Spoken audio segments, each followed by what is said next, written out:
And remember I told you they send messages? Yep. See this little thing on its leg?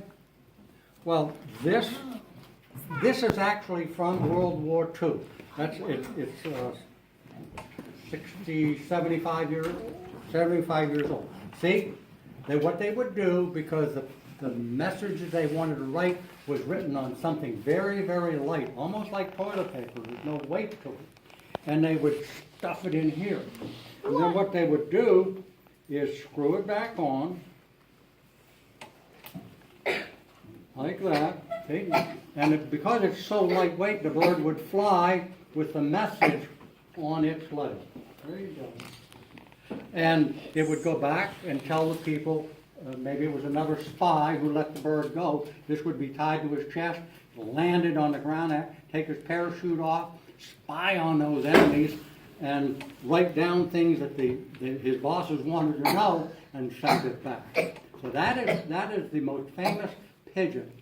Now there are pigeons from World War II. One bird, remember I showed you that one with the leg that was missing.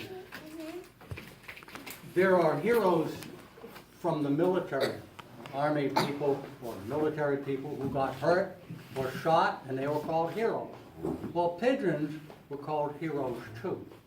They gave them names, but did you mention a battalion?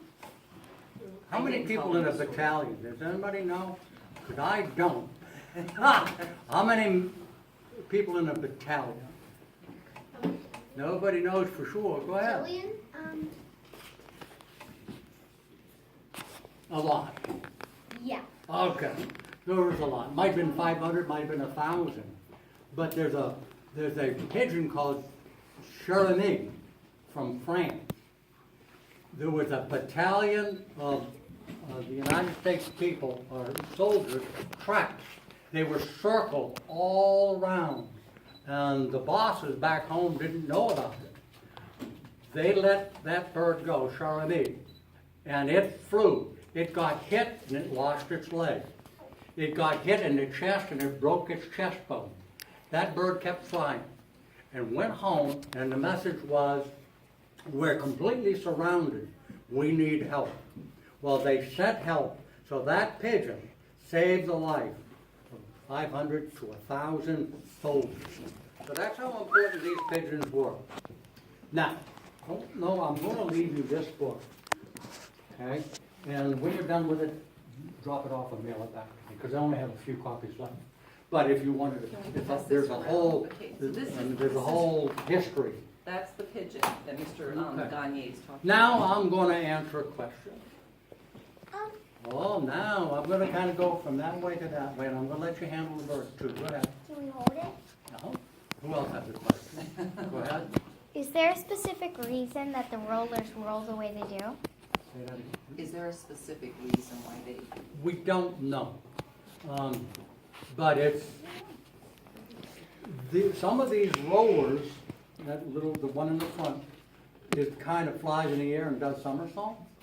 Well, there's also one like him called a parlor roller. And when they fly them, or try to fly them, they can't fly. All they can do is walk and do somersaults on the ground. And you know how long a football field is? Pretty long. 100. Well, they have competitions. In other words, they have tests to see how far these birds can roll. And they let them go on the ground.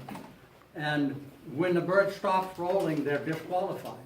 Some of these pigeons can roll and keep rolling all the way to the other end of the football field. And that's a long way. They're called parlor rollers. The reason they're called parlor rollers, people used to have them in a house just for the fun of it and watch them tumble.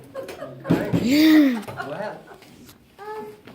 So how did the pigeons, how were they tame enough to go back to their home?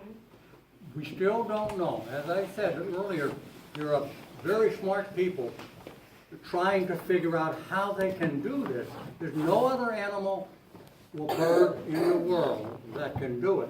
Now, we all know that birds migrate, and they go from the north to the south and the south to the north, depending on the season. But if you took one of those migrating birds and took it 20 miles away and you wanted to go home, it wouldn't know how to do it. Only racing pigeons can do it. So we've studied, or we shouldn't say we studied it, but there have been colleges and people